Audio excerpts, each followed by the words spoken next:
All right, and we are live. Hey friends, welcome back to my channel. It's Tori, and tonight I have the distinct pleasure of interviewing fellow Spiffbo 9 author Palmer Pickering, who wrote the wonderful epic fantasy standalone HELIOTROPE, which you can see behind me right here, and also the Star Children saga. Did I get that correct? Okay. Yep.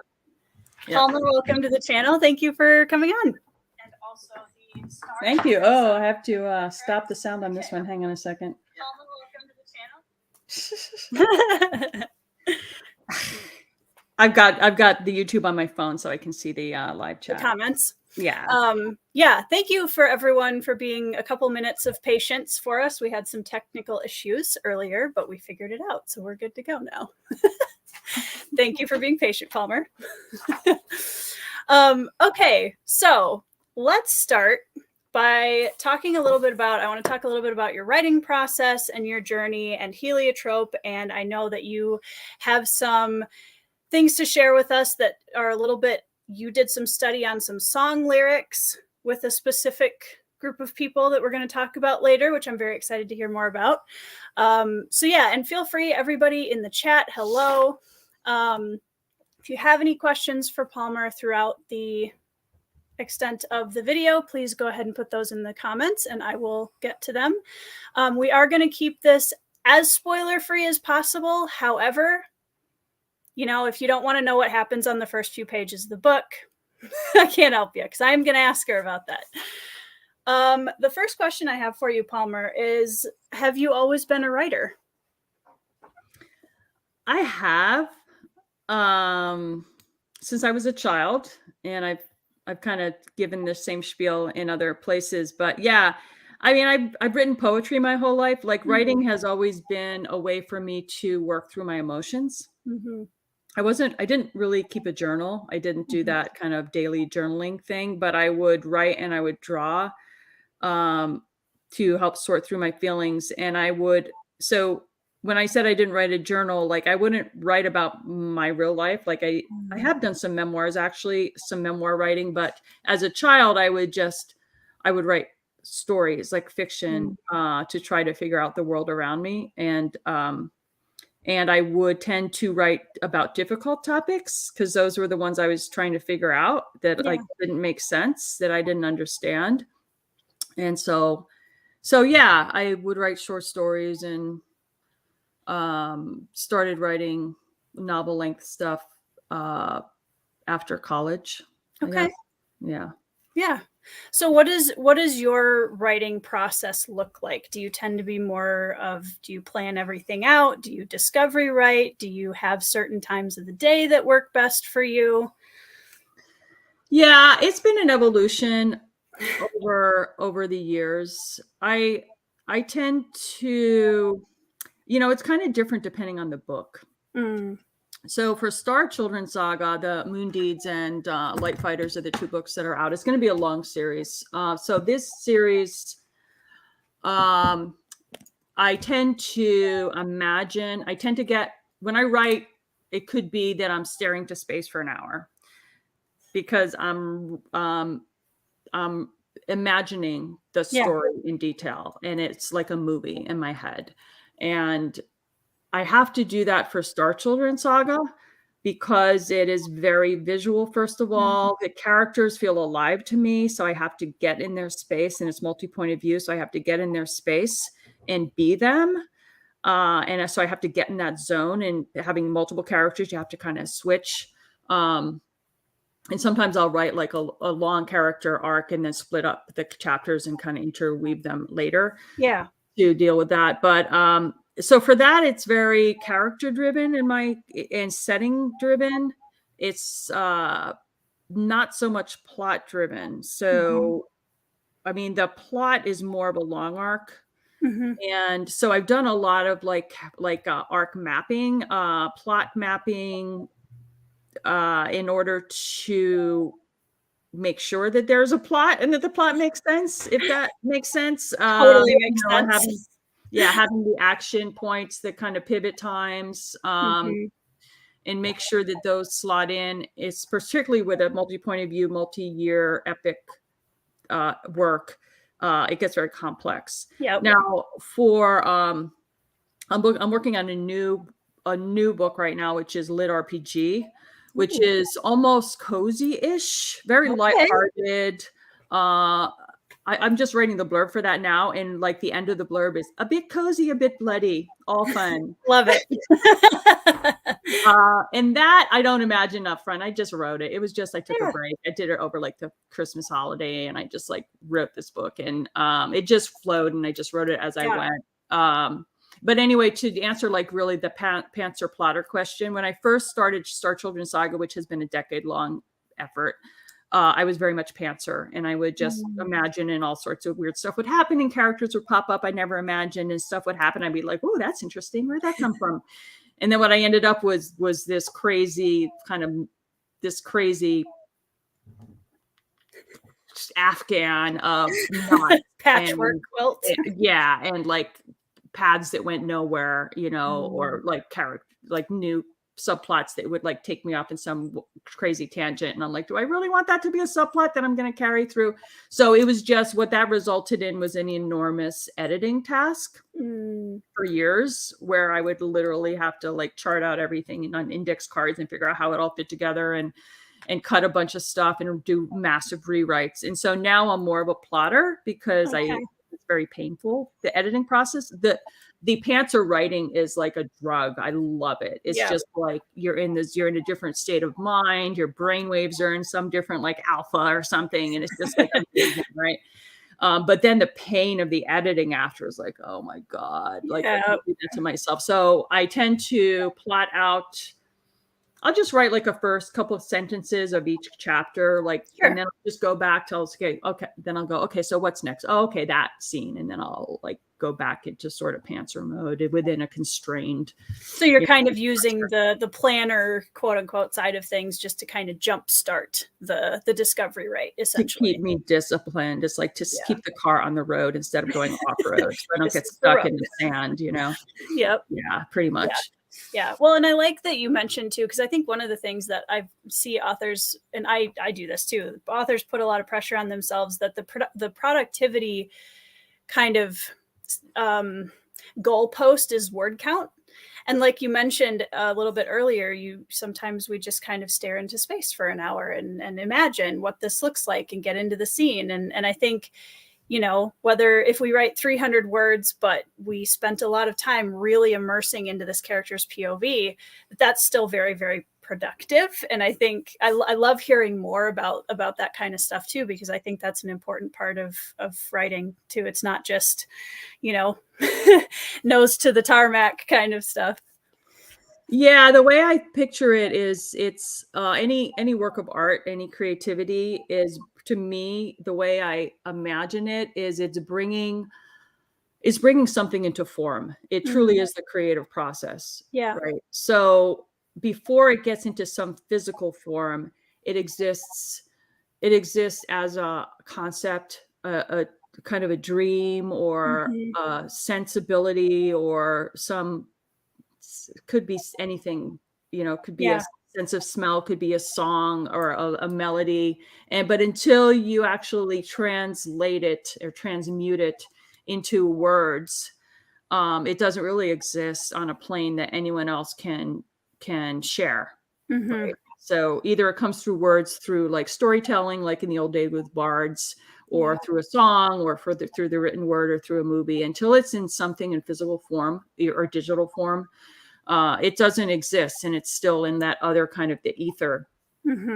And so for me, the imagination, it's interesting over time how I'm progressing and getting kind of more, I guess, practiced. Yeah. Because at first I would really have to imagine the whole movie in my head, and then I would have to sort of stay in that zone and like push the image through my body and out my hands into words. It was really a weird thing. I guess painters probably have the same thing. Like it just kind of comes through your head, through your heart and your hands, right? Yep. But now I don't have to necessarily imagine it so hard up front, because it's almost like converging into one movement. Like imagine, transmute, put on paper, put through the computer, and it's just kind of flows like that. Yeah. Yeah, but it's definitely, it's an art form. It's definitely an art form.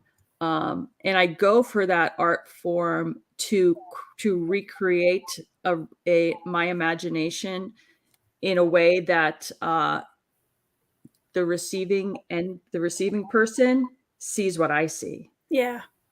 And so it's an art. Like, how do I put it into word? How do I take a picture and put it into words, and then have it come out as a picture on the other side, on the other person's brain? That's the same picture that I imagined, right? It's a lot harder than people think it is, I think. Yeah, because I mean, and it sounds like you're a very visual writer too, and it's so difficult because you can see those scenes so clearly, and then you're like, right, okay, so not only do I have to translate it to a physical medium, but it has to be in words. It's like completely different language than what I'm seeing in my head, and that can be really frustrating sometimes. Yeah, and as I progress and as I grow in my craft, so you'll see a progression of how descriptive I get, right? So that's one of the criticisms and compliments I get, depending on who the person is. Yeah. That my work is highly immersive and highly descriptive. Yes. And I'm doing that on purpose, because I'm trying to create a mood. Right. I'm trying to pull the reader into like another realm. Like, literally they feel like they're there. That's my goal, is to like entrance the reader and bring them into this other world. And sometimes sometimes that translation of the visual image into words, I overdo it. Like, I describe it to so much detail that actually throws the person out of the scene instead of pulling them deeper in. So it's definitely an art, and I feel like I'm getting better at it. And now with this like Darktown, which is this lit RPG, game lit thing I'm doing, it's not as nearly as descriptive. But what I'm starting to be able to do is to create a scene with just a very few words. And invoke kind of feeling in the setting, and that kind of is similar to the craft that I studied with song lyric writing, where you have to create a story. So you have to create a story in 3 minutes that is told in 3 minutes. So I spent 5 years or so studying the craft of songwriting in Nashville, in that whole songwriting team scene. There's this whole, like, it's sort of similar to the indie publishing scene, where there's a whole community around helping authors grow in their craft and helping them go to market and sell their work, and all that kind of stuff. It's the same kind of scene in Nashville around songwriting and lyrics.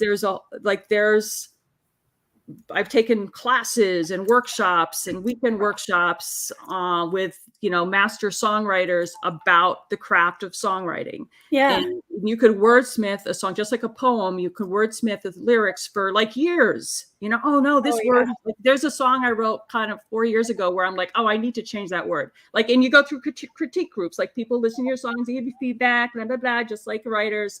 And somebody gave me this feedback a while ago that a certain set of words I used was too on the nose, which is a literary term, right? It was too on the nose.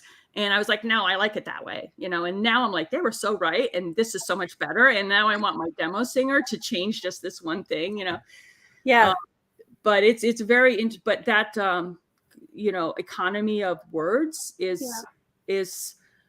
going through that Nashville songwriting thing was very helpful for someone to me who can just vomit out like 300,000 words, like no problem. My problem has been like turning off the spigot.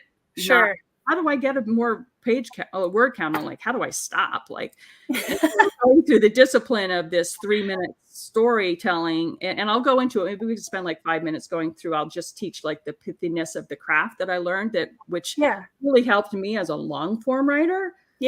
How to create an arc, create a setting, create a character in very few words. Well, I can bring that up if you want to talk through it quick, since we're on that topic. Let me show it first before you share that. I did want to bring up, there was a comment that I thought you'd appreciate from Daniel, that I thought you stopped short of too much description, but my basis of split riding dresses. Is that a thing in Wheel of Time? I've not read it. Oh my God, totally. Tea. I did put tea. Oh, if you read the Moondies and Life Fighters, they're always drinking tea, and that's a nod for Robert Jordan. And I love Nice. and there's tea in Heliotrope more, but Oh, there's yeah. more ale. But I Sure. did that on purpose. I'm like, oh, Telio does drink this a is a fair Robert amount of Jordan ale, thing. yes. Yeah, Robert Jordan did that. Robert Jordan is one. Him and Robin Hobb were the two that I'm trying to emulate in my Sure. writing style because they were both extremely immersive and Yeah. descriptive for me, and I got addicted to the both of those series, the Farseer trilogy, Mhm. Elderlings thing, and the Robert Jordan. Both of those were addictive, and I love that. And I'm trying to do the same thing with my writing. And so, Yeah. thank you for saying I stopped short of being descriptive because so many people, not to mention someone with the initials TT, also don't necessarily love that style, right? But people and I tell people, I'm like, if you like Robert Jordan, you'll like it. If you don't, you won't, because some people like hate Robert Jordan. They're like, oh my God, 300 pages to describe like riding across a mountain, like kill me now. And I I'm like, mean, oh, I love that. Felt like I was on the journey, and I love to know what tweed he was wearing and what the fabric was made of and how many buttons there and were, it's so funny because I think, as writers, like, it's so impossible to please every reader, right? Like, everybody's gonna have completely different things, and I think one of the strengths that I really enjoyed about Heliotrope is there's so much in it to connect to that I feel like despite my not like, I'm not a person who needs a lot of that kind of description, but I love that you really pulled me into those characters and really gave me that found family vibe, and there were still a lot of things that kept me very invested in what was going on in the story, so I think it's it that balance is really good in Heliotrope. Well, Fonda Lee recently tweeted something. She said, if no one hates your book, you haven't reached a wide enough audience yet. Totally agree. I like reading stuff about how trees look. Yeah. We're gonna have a whole description argument in the comments here. But Tori, you love horses Digress. too, right? And there's the horses are in I the do. how did you Yes. how do you think I wrote the horses? Do you think it worked? Very well. Yeah, the horse behavior I loved. I thought that that was really awesome, and, like, I like when people bring the animal but they still felt like animals. Does that make sense? Like, one of the Yeah. things that sometimes can go a little bit too far, in my opinion, with fantasy books is when the animal companions feel less like an animal companion and more like all of the humans. And so I really appreciated that you've clearly been around horses, and there's a lot of little bits and pieces in there that was really cool. So Yeah. Yeah, I definitely Blackjack was my favorite, which probably doesn't surprise anybody. yeah, everyone loves blackjack, including Yep. me. Yeah, yeah, one of my most early memories of an influential books for me were the Black Beauty series when I was a Mhm. kid, and I loved it was in first person, I think, and it was from the point of view of the horse, and the Yes. horse was basically tortured or, in Yeah. very, dire conditions, and I bought the whole, like, hardback series when I was, like, 8 or, asked them for birthday presents or whatever, and then there was another one I was gonna look up before we had technical difficulties, which I think is, like, Greengrass of Wyoming. There's a whole series, which also I believe is horse-based. Yeah, Western. Yeah, and I think there's a trilogy. I'm finding the movie, but I can't remember who the author was. Oh, My Friend Flicka, Mary Oh, O'Hara. yeah. Yeah, yeah. So that was another influence. Yeah, it was My Friend Flicka, Thunderhead, and Greengrass of Wyoming. So another horse thing that at a very early age, I really connected with emotionally. Yeah. Yeah. Yeah. Well, Yeah. and I think it's animals add just yet another layer to the cast, right? Like they're a different type of character, and they add some kind of, it's a slightly different feel than the human or, whatever characters end up being. But yeah, I thought that I really liked the And you could also get something about the human's character yes, by based how on how they they treat treat them. their animals and how they interact with Absolutely. their animals, right? Yep. So Telio, you could tell that you could see him caring for the animals and really Mhm. caring about the animals. So even though he's hardened warrior, he's got a soft heart because he cares about these animals, right? And he's got certain skills with animals. From and I'm sure as a soldier too, he understands the value of caring for the animal that is going into battle with you. That's a big deal. And then you've got Dinsmora, who I could have done a whole book from Dinsmora's point of view. And a lot of people love her as a character and are kind of like chafed a little bit that I didn't build her out more as a side character. Because she's so interesting. But she has way more of a connection with animals. And I could have really gone into that whole, way more of a spiritual animal companion and communicating with animals that she demonstrated was, I love that as well. Hey, Andrew. Hello. Hat Palmer is in the house with. I'm wearing a hat. Okay, wanted to know why I'm actually wearing a hat. My hair is super greasy. So yeah. So it works.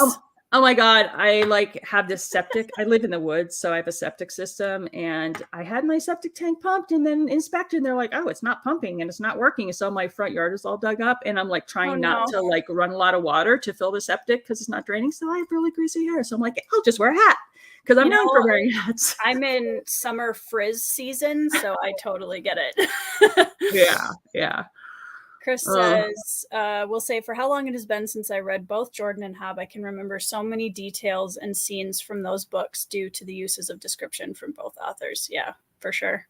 And do you remember any scene? Did you read Heliotrope yet, Christopher? I don't think you did yet. Right. Chris, have you read Heliotrope? Yeah, no. Andrew needs a book too. Which is hilarious because, and this was something I wanted to bring up in our chat, because everybody has been asking, we need more fantasy standalones. But then every time somebody writes one, immediately people want the sequel. So you guys got to figure out which one.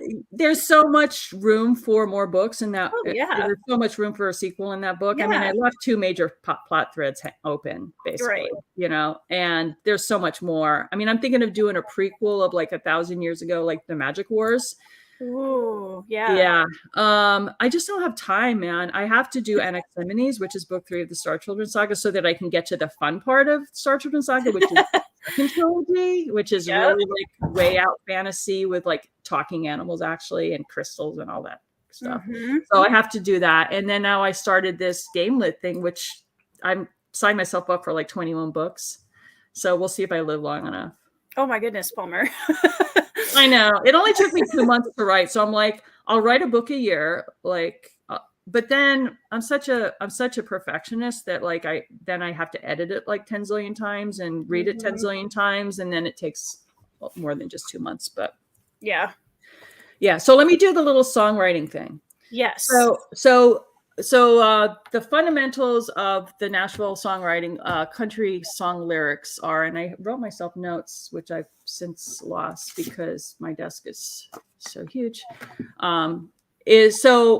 you have to, so in 3 minutes, so the typical song length for country music that gets bought and gets played on the radio is 3 minutes. Even if it goes 4 minutes, a lot of times there's instrumentals at the beginning and the end, those get chopped off and you only hear, if you get the album version, you'll hear a longer version, right? So you have to, like I said, you have to have character, setting, plot.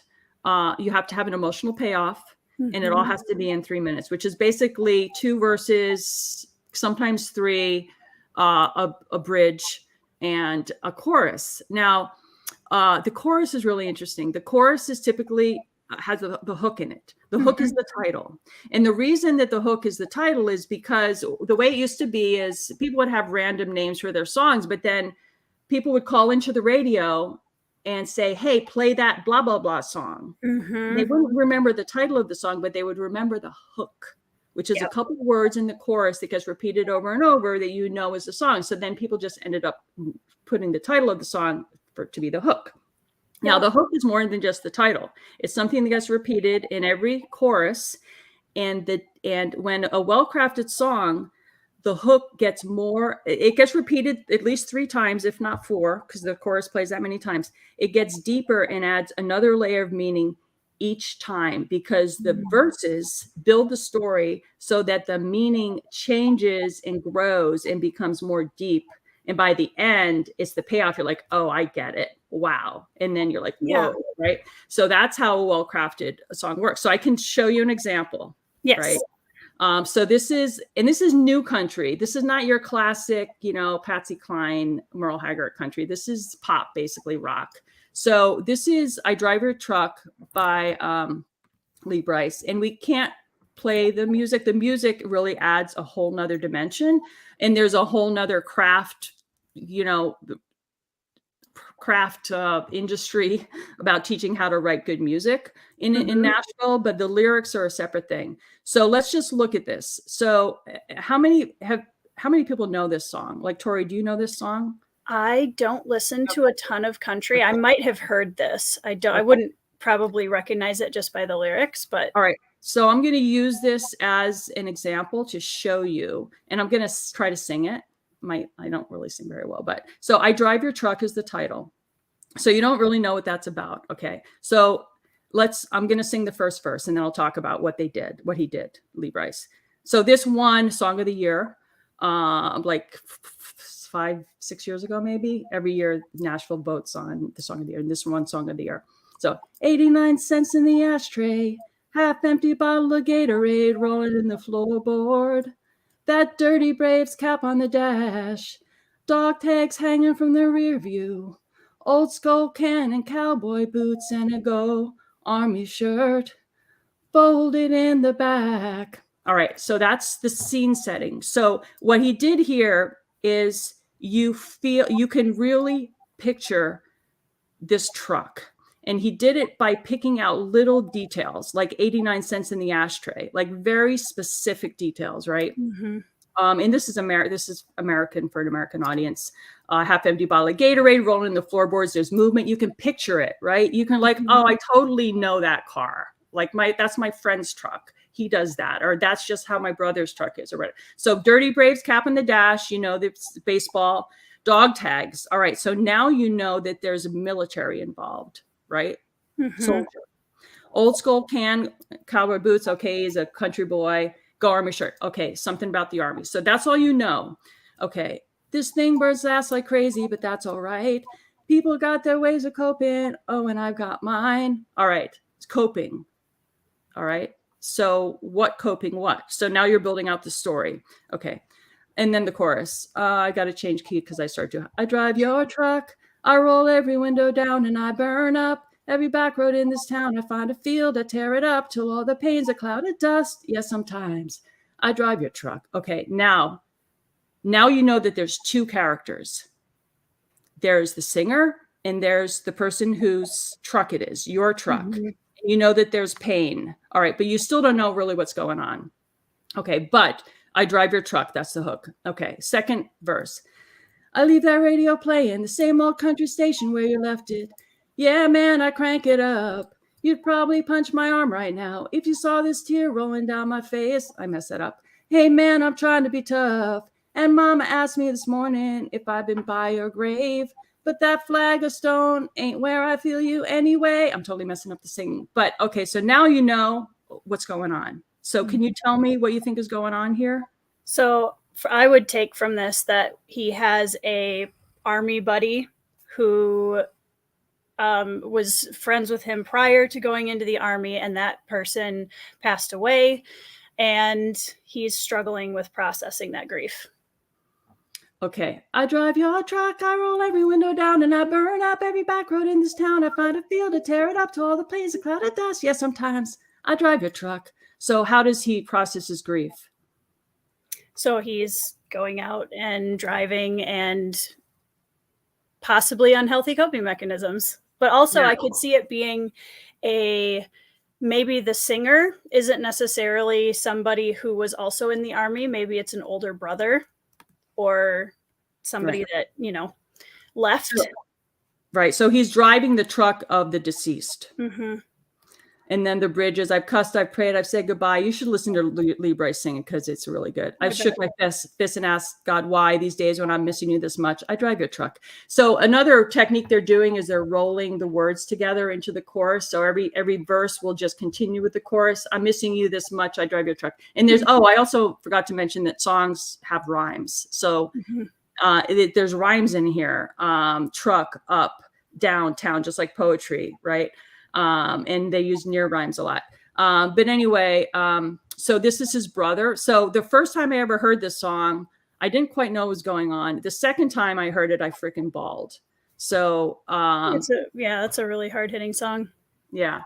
And it's his brother. So see how much is packed into that little few words, right? There's very vivid descriptions. You've got three characters, really. You've got the two brothers, you've got the mother, you've got a traumatic event, you've got grief and coping, and you've got this kind of, you drive the dead person's truck. Like imagine like being in your brother's truck and seeing his dog tags and his Gatorade bottle that he left there 2 years ago, and this shirt that was his that's still there. It's just very emotional. So anyway, that's my takeaway from 5 years of studying songwriting in Nashville. Yeah, that's really cool. And I think like I've always really I listen to a ton of music, and I always listen to it when I write. And I think it's such a cool exercise, I think, for authors to really delve into different forms of storytelling, even if it's something like a short story. So earlier this year, I wrote a short story for an anthology, and that was such a good challenge for me because I was like, okay, I've never written anything in first person. I want to try that. How do I tell a whole story with a whole world and all the things, but in like not an epic fantasy chunk. And I think like studying different forms of storytelling like that, like you said, I mean, it's just such a huge boost to your writing craft. Yeah. Yeah. And I really needed to practice being short. So that was fun. A fun diversion from writing long fiction.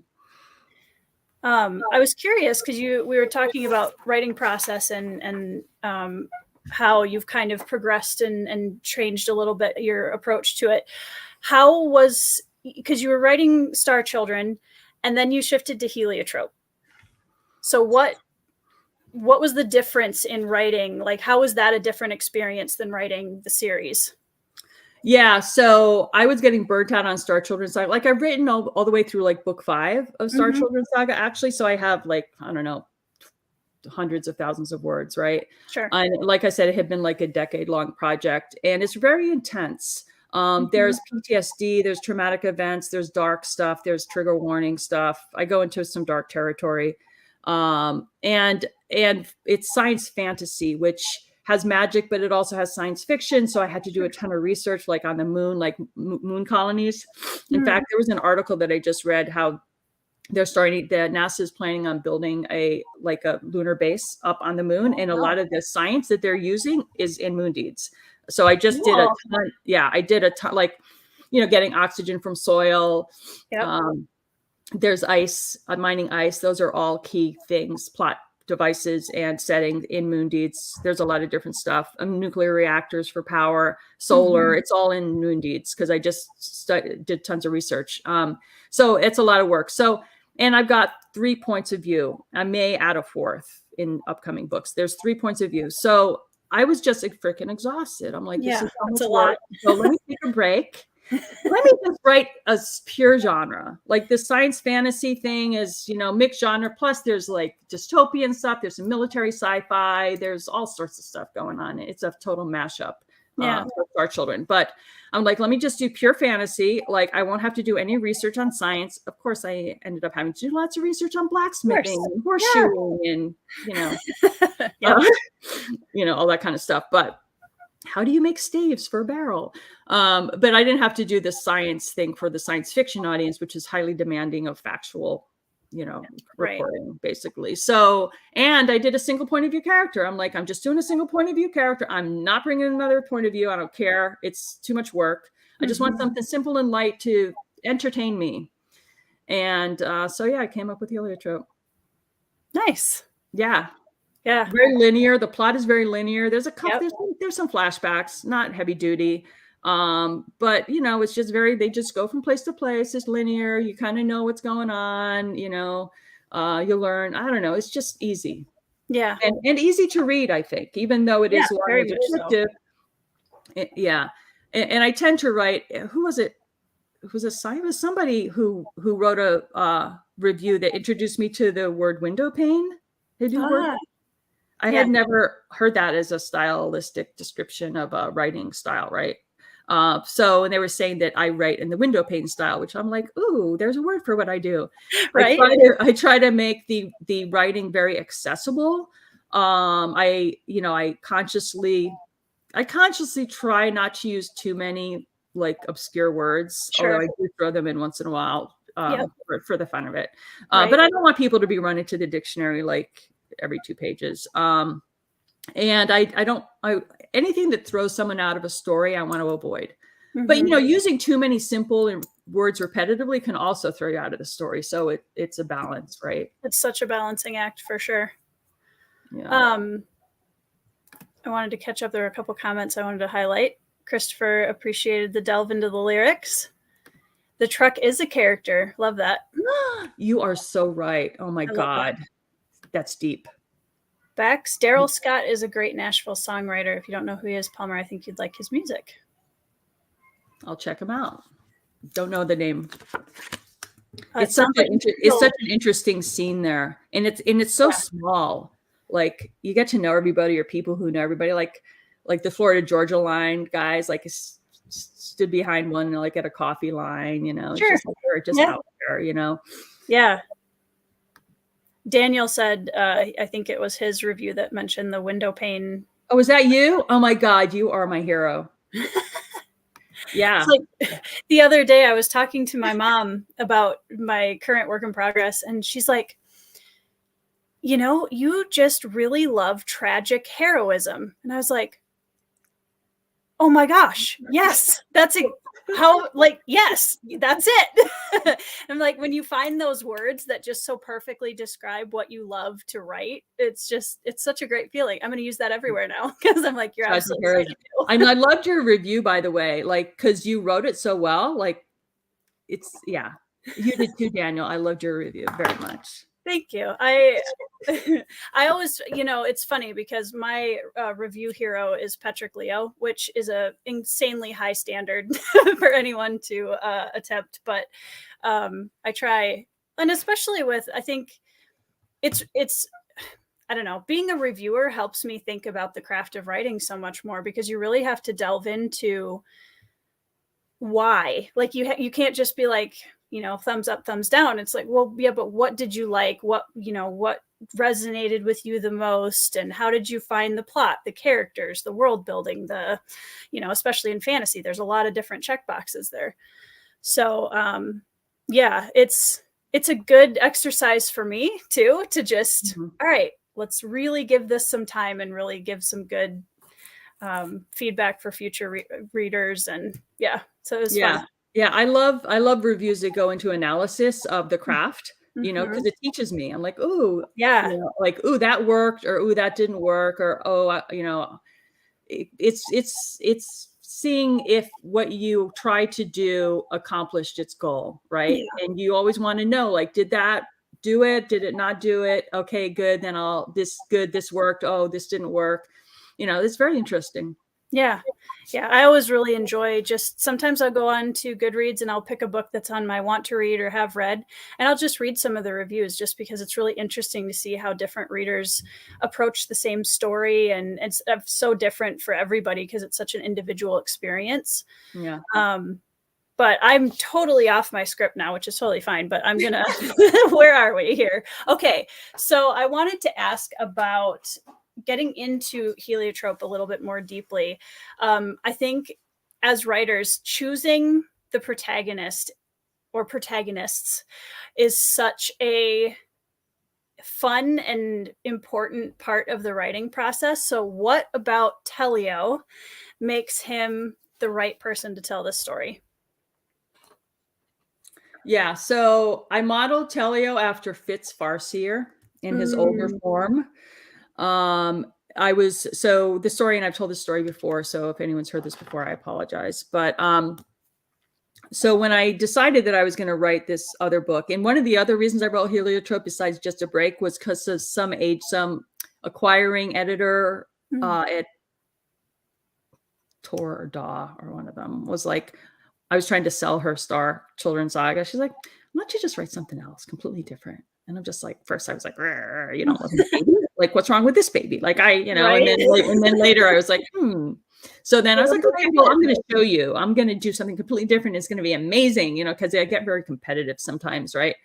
Angry and like that. Yeah. Which I try to channel that energy into, creativity rather than just like angst. But anyway, so I said, well, what is it that I love so much about Robin Hobb and the Farseer trilogy? That's the first trilogy that I love the most. And what I basically, it's not dissect, there's another word. I deconstructed it. And I was like, okay, what was it about it that really like resonated so hard with me? And one was the bastard, the orphan, the bastard, the unacknowledged heir, the not being recognized for your true worth because of what bloodline or the circumstances of your birth or your parentage or what caste you were born into. That whole thing is very emotionally heavy in our in humanity, right? Because it's a life or death, situation for everyone. And so that's a really just resonant, heart connected thing for everyone. And so so I brought that in multiple ways with Heliotrope, right? He didn't get the Master of Arms job because he wasn't born into nobility, even though he was the best warrior. The orphans, the war orphans, trying not to get spoilery here, the war orphans get, spat upon and abused because they're of the enemy's race or whatever, what have you. So I brought that in. I want to bring that in, and then also a little like a Braveheart of how the wife and children were murdered through a raid of the village, so I kind of brought those in. So I was looking for things that really pulled on people's heartstrings or pull on my heartstrings and trying to, create an emotionally powerful character who goes through, basically he's going through a self-healing arc. He's going through a healing arc. He's trying to, come to terms with what happened to his family and, the grief and guilt of not being there and not finding his son and just that ongoing, kind of heartbreak. So that's what spurred the character and the older character. I'm not sure why I started with the older character. I think I just really like those older, like all the Mel Gibson, like the Braveheart and Mad Max. I just kind of like those kind of gritty warriors who've kind of seen it all and they're very skilled, but they're kind of over it. But then they have to save everybody because they're really good at it. And they just have the emotional fortitude to deal with shit, Yep. Yeah. Well, and something that I really like too about Telio that I think you showed through his grief arc was that oftentimes I think in writing, when you have a mentor character, which Telio also is, they kind of seem like they're beyond all of that in a lot of ways, that they're beyond the, they've dealt with their grief. They've figured something out. They're kind of above all of that. And I think I really appreciated with Telio that he was not immune to that he was still dealing with his own grief and also trying to mentor other characters. And I think that's something that not enough mentor characters get in their stories. So yeah, that was something that I really liked about him a lot. Yeah, I think, the characters helped each other process their grief, because they were all three of them had lost their families, right? Right. And were just becoming their own new family and helping each other, Yeah. Which I think is very authentic. I mean, that's, you know, groups of people, we all help process life, and that's very, regardless of age, I think. Yeah. Yeah, There's, and even spoiler, even Sigrid, you know, with her, she had lost her brothers, yep, right? You yep, know, yep. and even Larissa. Mm-hmm. Yeah.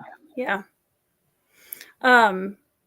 So I've mentioned in pretty much every video, I think every video I've talked about heliotrope in on my channel, I mentioned the opening chapter and how much I loved it, because it's still one of my absolute favorites that I've read so far. And, you know, there's so much discussion about hooking the readers in right away. And I think a lot of people try to do that with a really like poppy action opener, which can work just fine. And that's a lot of like really intense hooks, like when we talk about that. So I loved this opener because it was such a refreshing change that still was such a powerful hook into the story. So as readers, as a writer, what do you think we gain when we have this kind of patient exploration of this beautiful craftsmanship, as the, like, when we take time to kind of slow down and just step into the story in a different way? Yeah. First, I want to say that not everyone appreciates the first chapter. Some people didn't like it at all, and they were like, "Ugh, I had to wait for like 3 or 4 chapters to like action happen." Like, blah, you know, like they hate it. Fantasy is more than action. Yeah, I mean, to me, that chapter set up several critical foundations of the story. Yeah. Characters, the heliotrope, Mm-hmm. Telio's situation in some part, the overall role, you know, state of magic in the world, some historical stuff. But you know, I can't remember how I came up with the heliotrope as a thing. I really can't remember. I know that I was inspired by a lot of the Moorish Islamic mosaics. If Mm-hmm. you know, and there's one in particular that it gives the optical illusion of it swirling in a Oh, cool. vortex. And so that was, and you see these floors all over the place. Like at Las Vegas has a lot of Sure. really cool mosaic floors, and a lot of, like, I play Final Fantasy 14, and all the boss fights are on Mm-hmm. these really interesting floors in a magic circle, like Wicca stuff with the Mm-hmm. 5 star. So, but in terms of, I wanted, so I love to set moods when I write. And I wanted to set a mood, and I wanted people to feel that they were in this royal garden. And I wanted to set him up as a laborer, a workman, but a craftsman and an Yeah. artist, someone who loved what he was doing, but it was still like manual labor. Um, and I don't know, I wanted to paint a picture, but I also wanted to set the foundations of the world and the characters and the situation. And I think by the end of the first chapter, you know a lot. You've You learned do. a lot. Yeah. And yeah, so And it's all told in such an what I felt like a very organic way. It didn't like, we're not getting, you're giving us so much information without just spelling it all out, because we're just kind of, at least I was very mesmerized by this kind of craftsman. And I think part of that, my grandfather is a like very, very good world-class wood carver. And so to me, that kind of really detail-oriented craftsmanship has just always been something that I find very nostalgic, and especially where Telio's an older character, and I started with the audiobook, and so this older voice telling this story about this beautiful craftsmanship was just I fell in love with it right away. So, and I think it's a good reminder too that, yeah, like, you know, there's so many different ways that you can pull people into your story and set a mood, and you don't have to open with the stabbies and the all the time. I mean, yeah, I like for people to care. Yeah. If there's a First. violent scene or you know, an action, I mean, I say that, but I love action movies, like action thrillers and like CIA movies and like Jason Bourne. Those are like my favorite TV shows, movies. So, well, and you don't shy away from it in the yeah, rest of the book by any means. So, yeah, yeah. But in this case, I wanted the first kind of pivotal climactic or action event to change, to set things in motion, change the characters. So I wanted people to know who the characters were before they changed, Right. and what their history was before they went off, fleeing from their current world. Yeah. Yeah. Well, and speaking of the heliotropes too, I'm very curious to learn more about your process designing that magic system. And I was thinking when you were talking about your writing process earlier and how you want to kind of reach through, and I'm trying not to be super spoily, but the heliotropes kind of struck me as a little bit of a metaphor almost for how you view writing and the art that we do in a way. But yeah, I would love to know where that process came from. Yeah, so I was discovering the magic of the heliotrope along with you guys, because I knew that I knew I wanted to be the dancing the sword, kind of. Oh, another big influence for me is wuxia movies.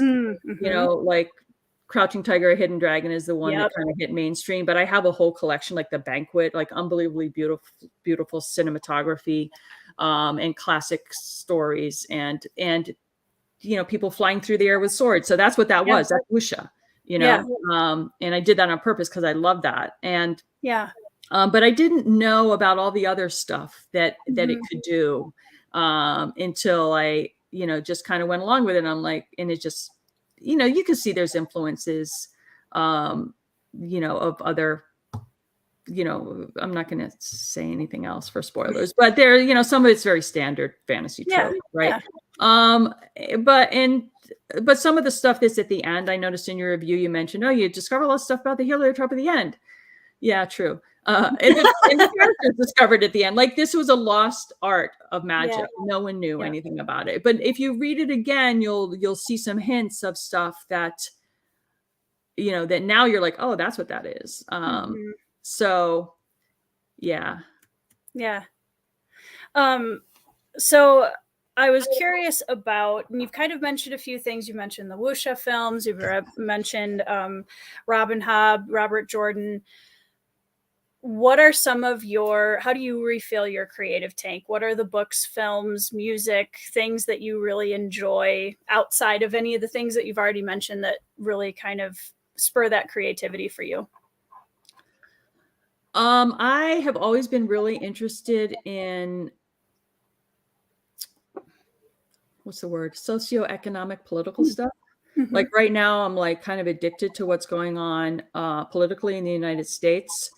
When I was in college, I studied liberal arts, and one of the most interesting classes I took, I went to Wesleyan University, which is this like liberal artsy place. And a couple of things I got away out of that. And one, this is a tangent having to do with our current political situation, which is the biggest thing it taught me. What I remember, you had to write I did liberal arts, like history and literature and stuff, and American studies was my major, which is just a right random, whatever you want to do. But what I remember was every paper I turned in, you had to do citations, you had to do footnotes, and you had to back up every single thing you did with a source. And I would get my papers like thrown back at me, like, you didn't source this enough. Like, you didn't prove that this is real. Like, where did you get this? And so I had to learn through 4 years of writing these liberal arts papers how to research and make sure that what I was writing was actually true, or had a foundation in some legitimate, something you could back it up with. You can't just like make random statements and turn in your paper like you get an F, right? So I really learned how to research. And so now with the political situation going on in the United States, what do? I read the legal briefs. I read all the indictments. I read all the court cases and all the, I'm like, I'm not going to believe what the news tells me. I'm going to go read it myself and like literally go back to the very source, which is all the legal briefs and to see what's going on. So anyway, that's a total tangent. But one of the most interesting classes I took, back on topic, is it was called, was it Bread and Circuses or something like that? It was basically about revolutions throughout history. And the majority of the major revolutions that changed history were usually sparked by women whose families were starving. So you would have like all these bread lines, or you'd have the potato famine in Ireland. You'd have in China, you'd have rice. In Ukraine, in the Holodomor or something, where the Russians would take all the grain, or even Europe in Ireland, like they take the nobles would take all the produce of the fields, and then the farmers would starve. And so I was always, I'm really looking at all that political stuff and that kind of revolutions and socioeconomic conflict is a big foundation for a lot of fantasy. It is, yeah. I'm not really doing it much. In HELIOTROPE, you have the whole thing in the third part about the Sapphire Empire, and you could see how that emperor is doing that to those people, right? There's land, and now he's taking over the water supply, and then he's going to take over, the freaking air you breathe. That came from my love for look at how cultures and civilizations work, and how most of it is based on food and resources, like water, wood, minerals, stones for like weaponry. Fairness, hoarding, the people in power hoarding the resources and enslaving the people. Like, so I love all that kind of stuff. So that's part of the influence of that story. Yeah. And I love, because we're always going to kind of filter our, world experience into the books we write. And it's always interesting because, sociology and socioeconomics and all of that has always been something that I find really interesting. I'm not very good at like explaining it to anybody else, but I like really delving into the why people do what they do and how these different groups interact with each other. And it can be a lot of really good inspiration for when you get stuck, especially in your fantasy. You're like, why are these characters doing this? Well, maybe I should look at some history and figure that out. Yeah, the Star Children saga has that as well. The whole, the Cephs taking over Earth and turning it into basically a work camp. That's the thing that happens over history. Is this happening right now in North Korea? Where you have these economies which are based on enslaving entire populations, and usually it's inspired by some sort of lack of resources, usually food. So in North Korea, it's not a very arable region. They're very poor. There's not enough food to go around. And maybe you could say, well, it's mismanagement or whatever. Yeah, I'm sure it is. But, but also there's not enough food to go around. So all this weird shit, like here's an interesting story. So I was a big Burning Man person. I used to go to Burning Man. I went for several years, several years ago. And it's a big loving thing. Everybody's friendly to each other, blah, blah, blah. Everyone's like, hugs, let me give you gifts. It's this big hippie kind of love fest, right? Until shit goes down. Then periodically they have these really bad dust storms, which will like tear down all people's tents and dust everywhere. It's like the what are they called? The dust storms in the Middle East. There's a word for it. I can't remember what it is, but I know what you're talking about. Yeah. I'm going to say Hoodor or something like that. I can't remember. Right. Something like that. And it's very intense. And you can see a person's character when stuff goes bad, right? And sometimes they're like at the end of these. I used to go to Burning Man for like 3 weeks because I was in a big camp, and you'd set up, and that was fun because hardly anybody was there. And then you'd have the week of craziness, and then another week of hanging out and chilling when you break down, right? And sometimes you'd run out of food, and you would just see if people how they behaved when there wasn't enough stuff to go around. Yeah. And you can really see people's characters in that way. Either people are super generous and would help you, or they're like hoarding it for themselves. And so it's really interesting. Yeah. Harmattan. I'm not sure. That's not the word I'm thinking of. It's a Middle Eastern word. Something with like lots of O's in it. I'll have to find it and post it on Twitter. Yeah. But Okay, so to relax, I read nonfiction and I follow world politics. I'm very interested in, what's going on around. I've traveled a lot. I like to travel internationally and stuff. And I love other cultures, and I love like architecture and art. I collect art. Music. I love music. Well, I used to produce music and do the songwriting thing, but I don't do that anymore because it was so time consuming that I wasn't writing my books. Yeah. Because I do work for a day job as well. Yeah.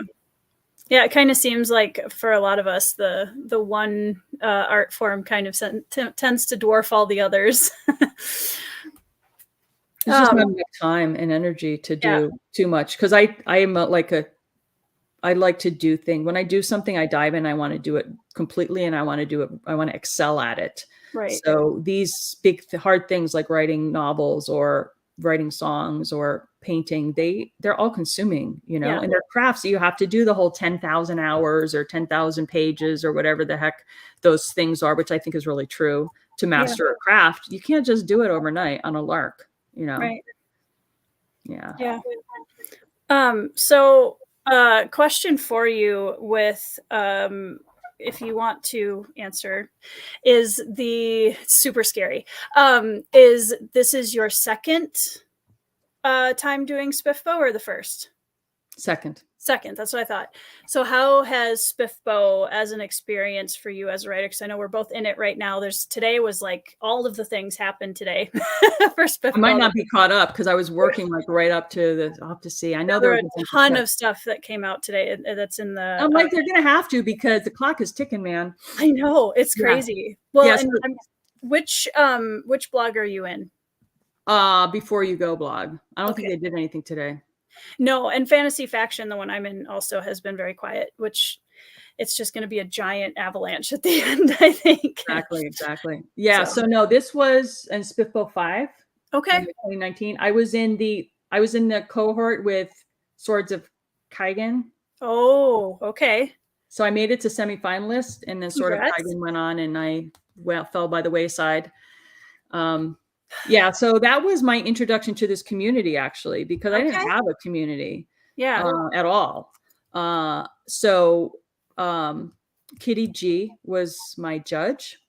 Well, I heard about SPIFBO. I learned about SPIFBO. I was at the Nebula Con in LA.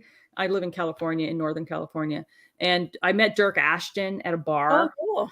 And then we had breakfast later because I ran into and invited myself to sit with him. He's like, and I'm like, anyway, he told me about, there's some other SPIFBO writer. I want to know. So Dirk, if you ever see this, who was that woman? Because she had entered her book. It must've been in SPIFBO 4. And I don't know who she is. But anyway, he told me about SPIFBO and that it was an amazing community. And so I entered it, and he was completely right. So anyway, Kitty G was my judge, and she was a total sweetheart. And then she told me about Dom's indie showcase. And so I reached out to Dom and did the indie showcase. And then I joined his Discord, and then I met all of you guys basically through that whole network. Yeah. And it's been amazing for me because I was like really isolated for the first 10 years. I mean, I had critique groups and stuff, but yeah, it's not the same though. Yeah. It's an amazing community. I'm having so much fun. Yeah. It seems like you meet new cool people every day when you're on this, this kind of little planet of indie writers that we have. So my last question that I had written down for you was, if you could go back and give advice to yourself as a pre-debut author, what would you say?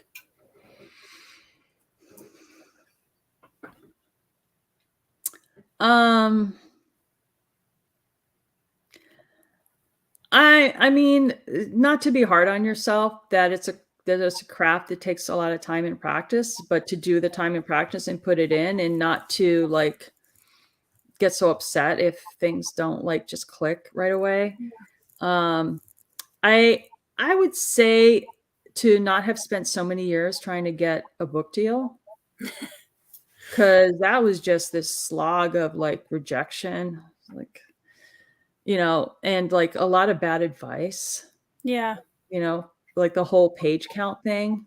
I'm like, you just told me that no one is ever going to publish a fantasy book over 400 pages, and then you could turn around and publish an 800-page one by a debut author. Like, F you, like, because newbies in that position that I was in at that time are so vulnerable, and I believed it. And so then I like rewrote Starchild Moon Deeds to make it shorter. And then I tried to figure out how to cut down the page count, and finally I abandoned that task, as you can tell, because it's 600. Meanwhile, in the indie community, the bigger the better, right? I know. So I'm like, just don't listen to the noise, man. And all these people who act like they've like the Holy Grail. Well, I went to so many cons and met so many. I met like Tom Dougherty and all the famous, publishers, and they're just all really nice people.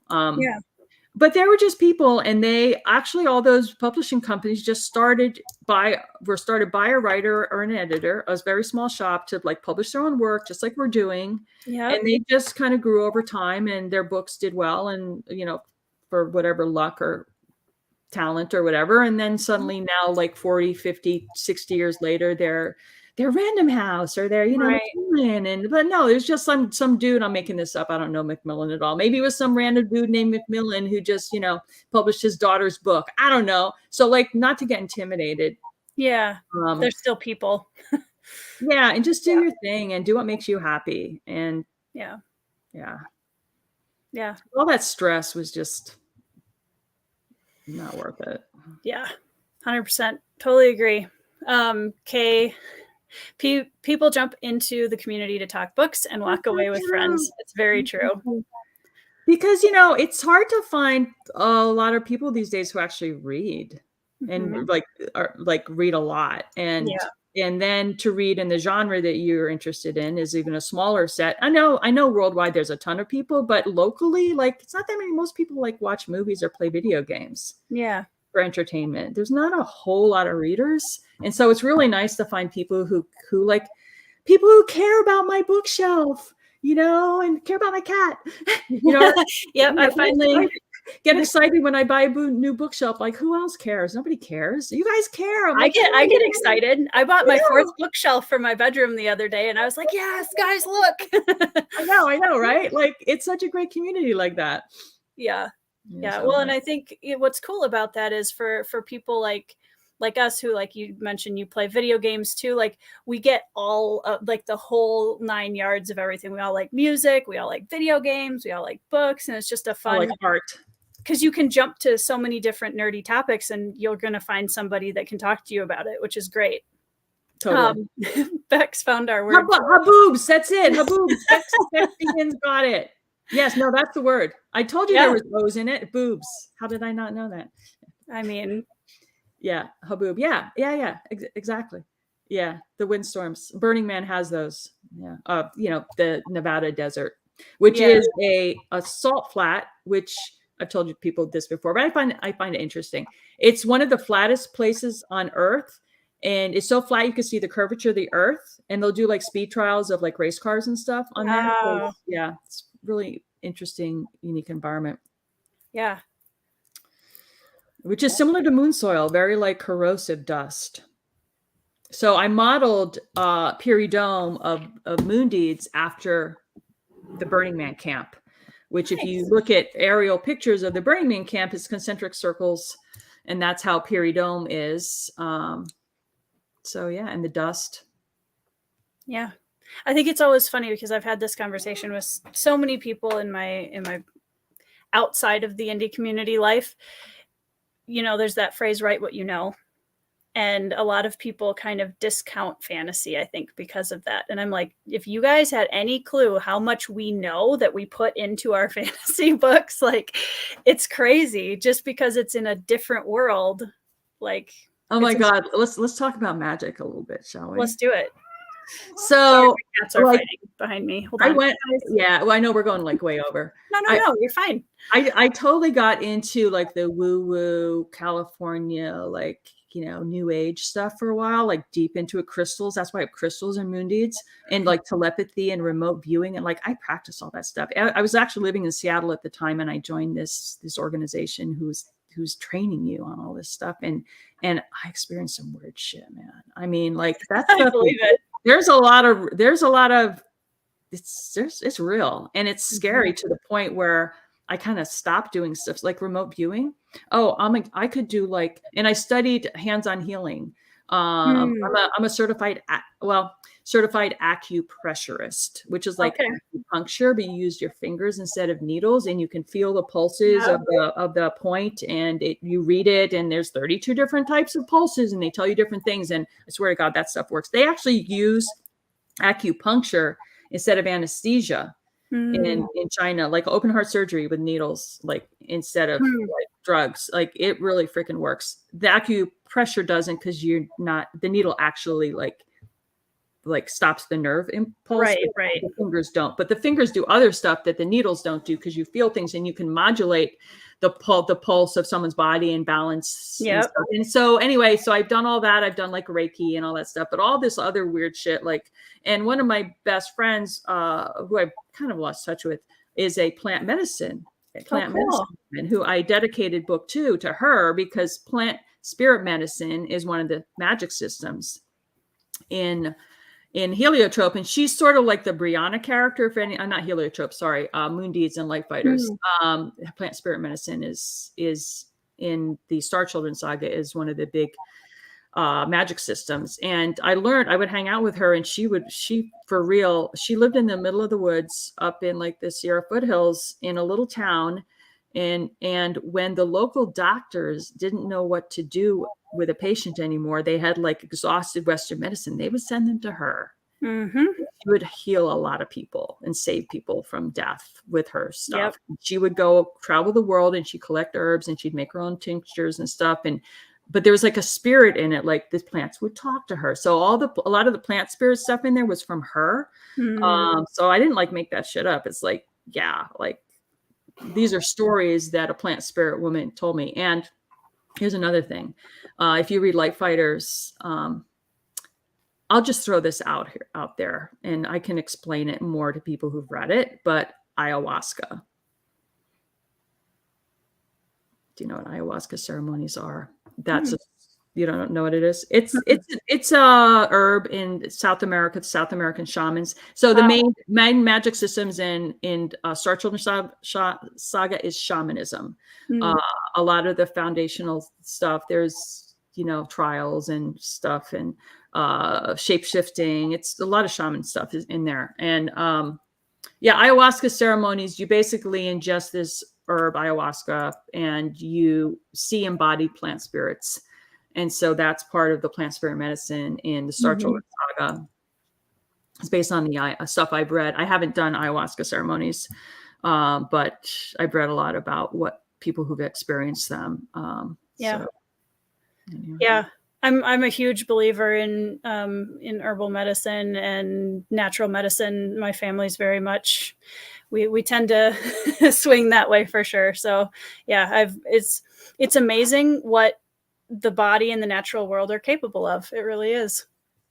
Yeah. And the ancient wisdom that, like the meridians in acupuncture, for example, were drawn by monks who would sit in meditation and would draw the energy paths that they perceived. And now they're finding through Western medicine that I think they're mostly following like the lymph paths. So there's the blood vessels, there's the nerves, and then there's the lymphatic system. And I think they're finding that a lot of the meridians track to the lymph system. Anyway, pretty interesting. Yeah.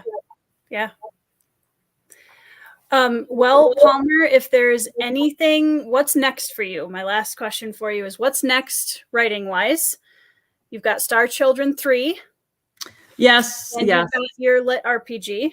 Right, which is called Darktown. So what's going to come out next, I think, is Darktown. I'm hoping to get it out this year. Cool. And a short story for Dom's anthology, Yep. which will also be this year in December. I'm very excited about that. And then it's just all Anaximines, which is book 3 of the Star Children saga, to just wrap that up. I'm into it. I have to be it's so complex. I've outlined that pretty heavily, but I really have to be in the zone for that. And so I need blocks of time uninterrupted. And it's hard for me to switch back and forth between these books at this stage. I can do it when I'm in the editing phase, but not when I'm like in the creation phase, because I'm writing a lot of new material for Anaximines, even though I have a draft from like years ago, which is kind of crap. So I'm redoing it. Yeah. But so hopefully one book this year, a short story this year, and Anaximines hopefully next year, maybe 2025. And then Muria trilogy, which is Star Children Saga second trilogy, which is really super fun. Nice. So you're very close to that. I hope so. It's been a long time coming. So yeah, that's cool. Well, everybody in the comments, check out down in the comment or in the description box below, I have Palmer's website where you can find all of her books.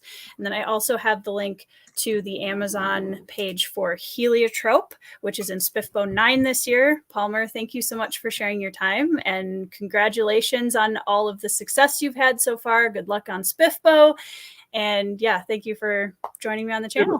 Good luck to you as well. Thank you for hosting me. It's been a pleasure. Absolutely. Thank you, everybody in the chat, for hanging out with us. I hope you guys have a fantastic evening, and we will see you in the next video. See you guys later.